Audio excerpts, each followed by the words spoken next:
Hello! Hi అండి. నమస్తే అందరికీ. Welcome back to Shannu vlogs and tips. అందరూ బాగున్నారా అండి? ఈరోజు వీడియో వచ్చేసి అసలు స్వర్గం, నరకం నిజంగా ఉన్నాయా?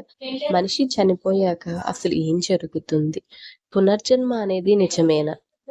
నిజంగా స్వర్గం, నరకం అనేవి ఉంటాయా? చనిపోయిన తర్వాత ఏం జరుగుతుంది? పునర్జన్మ ఉంటుందా? మతానికి మధ్య వైరం ఈనాటిది కాదు. వేల సంవత్సరాలుగా వీళ్ళ మధ్య యుద్ధం సాగుతూనే ఉంటుంది. ఒకరిది వాదనది, మరొకరిది ఆలోచనకు అసలు సంబంధమే ఉండదు. అసలు చనిపోయిన ఆత్మలకు తర్వాత ఏం నరకంలో జరుగుతుంది? శిక్షలు నిజంగా విధిస్తారా? ఆత్మగా అసలు మారుతాయా? మతాలు ఏం చెబుతున్నాయి? సైన్స్ ప్రకారం అసలు ఏం చెబుతుంది? ఒడిశాలో రైళ్ల ప్రమాద ఘటనలో దేశాన్ని తీవ్రంగా కలిచివేసింది. వందలాది మంది ప్రాణాలను బలికొన్న మహా విషాదం ఇది.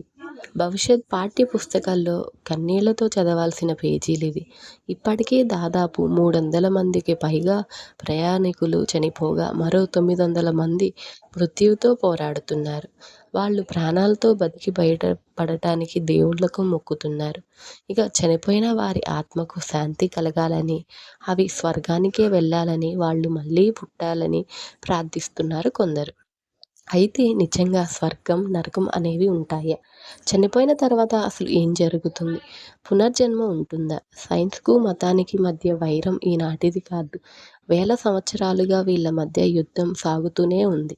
ఒక వాదనకి, మరొకరి ఆలోచనలకి అసలు సంబంధమే ఉండదు. మరణం తర్వాత ఏం జరుగుతున్న విషయంలో కూడా అంతే. మరణం తర్వాత మన శరీరం ఆత్మలా మారుతుంది. మతాలు చెబుతుండగా ఇది అంతా అబద్ధమని సైన్స్ అయితే కొట్టిపారేస్తుంది. ఇంతకీ ఎవరి వెర్షన్ ఏంటి? ఆత్మలు ఉంటాయా? శిక్షలు కూడా ఉంటాయా? మనిషి చనిపోయినప్పుడు ప్రాణం వెళ్ళిపోతుంది. ఆ తర్వాత అసలు ఏం జరిగింది? దాదాపు అన్ని మతాలు ఆత్మలను విశ్వసిస్తాయి. మరణం మనిషి శరీరానికి కానీ ఆత్మకు కాదు అని. చనిపోయిన తర్వాత ఆత్మలు మన మధ్య తిరుగుతాయని నమ్మే వారి సంఖ్య చాలా ఎక్కువగా ఉంటుంది. దీనిపై చాలా సినిమాలు వచ్చాయి కూడా.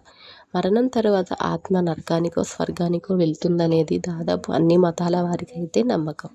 హిందువుల ప్రకారం తప్పు చేసిన వారికి ఆత్మలు నరకానికి, మంచి పనులు ఎక్కువ చేసిన వారికి స్వర్గానికని చెప్పారు. క్రిస్టియానిటీ ప్రకారం మనుషులందరూ పాపాత్ములే. ఎవరైతే జీసస్ని దేవుడిగా అంగీకరిస్తారో వాళ్ళు స్వర్గానికి, అంగీకరించని వాళ్ళు నరకానికి వెళ్తారు. అట్లు ఇస్లాం, జుడాయిజంలో కూడా దాదాపు ఇదే కాన్సెప్ట్. అన్ని నమ్మకాల్లోనూ మనిషి తప్పులకు నరకంలో శిక్షలుంటాయి. హిందువుల ప్రకారం పునర్జన్మ కూడా ఉంటుంది. మనిషి 7 జన్మలు ఎత్తుతాడని వారి నమ్మకం. పుట్టిన వారికైతే మరణం తప్పదు, మరణించిన వారికి పుట్టుక తప్పదని కృష్ణుడు కూడా చెప్పాడు. అయితే ఆత్మలకు నరకంలో శిక్ష విధించడంలో మాత్రం అన్ని మతాలది ఒకటే తీరు. ఆత్మలు అసలు ఉండవు, అదంతా అబద్ధమని సైన్స్ అయితే కొట్టిపడేసింది, మూఢనమ్మకాలని అంటుంది. గుండె కొట్టుకోవటం ఆగిపోతుంది. దీనివల్ల శరీరంలో అన్ని ప్రక్రియలు ఆగిపోతాయి. మన జీవితం పరమాణుషం, ఎలక్ట్రాన్స్ సమాహారం తప్ప మరేమీ కాదన్నవి సైన్స్ వాదన. మరణం తర్వాత ఈ కణాలు పనిచేయవు. చనిపోయిన 10 నిమిషాల్లోనే భూమికున్న గురుత్వాకర్షణ కారణంగా శరీరంలోని బ్లడ్ మొత్తం అడుగు భాగానికి చేరుతుంది. అప్పుడు ఆ ప్రాంతంలోని చర్మం నీలిరంగులోకి మారుతుంది. చనిపోయిన 3 గంటల తర్వాత శరీరానికి ఎలాంటి ఎనర్జీ సోర్స్ లేకపోవడంతో శరీరంలో కండరాలనేవి బిగుసుకుపోతాయి. 6 గంటల్లో బాడీలోని ఆక్సిజన్ పూర్తిగా కార్బన్ డయాక్సైడ్గా మారిపోతుంది. దాంతో మన శరీరంలోని కణాలు ఒక్కొక్కటి చనిపోవటం మొదలవుతాయి. ఇదంతా సైన్సే చెప్పింది. ఇక్కడ ఎక్కడ ఆత్మ అనే కాన్సెప్ట్ అనేది లేదు. అందుకే మరణాంతర జీవితం, ఆత్మ అసాధ్యమని ఇదంతా మన పెద్దలైతే తమ స్వలాభాల కోసం సృష్టించారని సైంటిస్టులు అయితే చెబుతున్నారు. అందుకే మరణాంతర జీవితం, ఆత్మ అసాధ్యమని ఇదంతా మన పెద్దలైతే చెప్పారు. మరి మిగిలిన జీవులు చనిపోయిన తర్వాత నరకానికి వెళ్తాయా, స్వర్గానికి వెళ్తాయా అన్నది మాత్రం ఎందుకు చెప్పలేదన్నది సైంటిస్టుల ప్రధాన ప్రశ్న. ఇప్పుడు మనం మనిషి చనిపోయిన తర్వాత స్వర్గమా సైన్స్ ద్వారా అయితే తెలుసుకున్నాం. మన మానవ హిందువుల ప్రకారం మనిషి చనిపోయిన తర్వాత దివ్య దృష్టి అనేది వస్తుందా, విశ్వాన్నంతా చూస్తాడా, మనిషి చనిపోయిన తర్వాత ఏం జరుగుతుంది, మరి ఆత్మ ఎక్కడికి వెళుతుంది, మనిషి చనిపోయినప్పుడు శరీరాన్ని అయితే అగ్నికి దహనం చేస్తాము. ఆ ఆత్మ ఎన్ని రోజుల పాటు భూమిపై తిరుగుతుంటుంది? అసలు చనిపోయిన వారి గురించి హిందూ పురాణాలు అసలు ఏం చెబుతున్నాయి ఇప్పుడు కూడా చూద్దాం. మనిషి చనిపోయిన తర్వాత శరీరాన్నయితే అగ్నికి దహనం చేస్తాం. మరి అక్కడ ఆత్మ ఎక్కడికి వెళుతుంది? ఆ ఆత్మ ఎన్ని రోజుల పాటు భూమిపై తిరుగుతూ ఉంటుంది? అసలు చనిపోయిన వారి గురించి హిందూ పురాణాలు ఏం చెబుతున్నాయి? సాధారణంగా మనిషి మరణించిన తరువాత అతని ఆత్మ ఏమవుతుందంటే ప్రశ్న ప్రతి ఒక్కరి మెదడులోనూ తొలుస్తూనే ఉంటుంది. కానీ ప్రతి ఒక్కరూ చెప్పే సమాధానం మనిషి ఆత్మ యమధర్మరాజు దగ్గరికి వెళ్తుందని చెబుతారు. ఇది అసలు నిజమా? ఒకవేళ వెళితే ఏం వెళ్తుంది? తదుపరి విషయాలు కూడా ఇప్పుడు చూద్దాము. మనిషి మరణానంతరం జరిగే పరిణామాల గురించి హిందూ శాస్త్ర ప్రకారం గరుడ పురాణంలో మొట్టమొదటిగా వివరించడం జరిగింది. మరికొద్ది సెకండ్లో చనిపోతాడనగా మనిషికి సృష్టి అంతా కనిపిస్తుందంట. తనకు ఆ సమయంలో దివ్య దృష్టి లాంటిది వస్తుందట. దీంతో అతను ప్రపంచాన్నంతటినీ అర్థం చేసుకుంటాడట.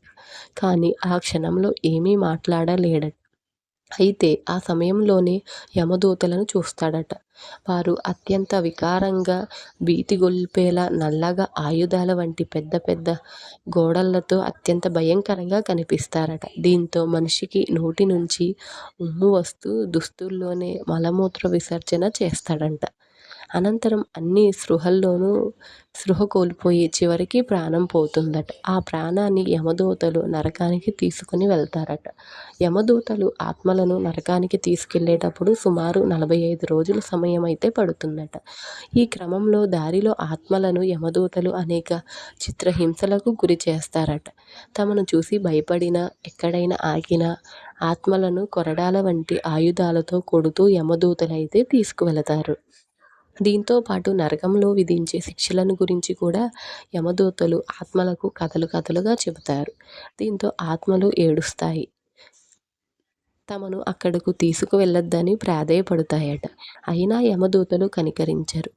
సరికాదా, ఇంకాస్త కఠినంగా ప్రవర్తిస్తూ ఆత్మలను యమధర్మరాజు ముందే ప్రవేశపెడతారు. నరకంలో యమధర్మరాజు మనుషుల ఆత్మలకు వారు చేసిన పాపపుణ్యాల ప్రకారం శిక్షలు వేస్తారట.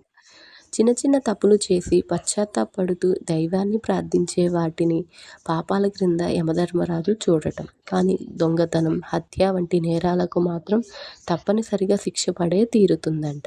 అబద్ధాన్ని కూడా పాపంగానే పరిగణిస్తారట. అయితే పాపపుణ్యాలను లెక్కించడానికి ముందు యముడు ఆత్మలను మరోమారు భూలోకానికి వారి బంధువుల వద్దకైతే పంపిస్తాడట. ఈ క్రమంలో ఆత్మకు చెందిన వారు హిందూ ధర్మశాస్త్రం ప్రకారం కర్మకాండలు, పిండ ప్రదానాలు అన్నీ చేయాల్సి అయితే ఉంటుంది. ఇవన్నీ మనిషి చనిపోయిన 10 రోజుల్లో పూర్తి చేయాలట. లేదంటే యమలోకం నుంచి వచ్చిన ఆత్మ అక్కడే చెట్లపై తిరుగుతుందట. వినటానికి ఆశ్చర్యంగా ఉంటుంది, కానీ గరుడ పురాణంలో దీన్ని చెప్పారట. ఈ గరుడ పురాణం చదివితే మరిన్ని విషయాలు కూడా మనం తెలుసుకోవచ్చు. ఈ వీడియో కనుక మీకు నచ్చినట్లయితే ఒక లైక్ చేయండి, షేర్ చేయండి. పక్కనే ఉన్న బెల్ ఐకాన్ని క్లిక్ చేసుకోవటం వల్ల నా వీడియోస్ అనేది మీ దాకా వస్తాయి. మన షన్ను వ్లాగ్స్ అండ్ టిప్స్ అనే ఛానల్లో ఇలాంటి లేటెస్ట్ కొత్త విషయాలు, దేవుడికి గురించి కథనాలు కూడా మనం అన్నీ తెలుసుకోవచ్చండి. మన ఛానల్ని ఎంతో సపోర్ట్ చేసిన వారైతే అవుతారు. Thank you for watching.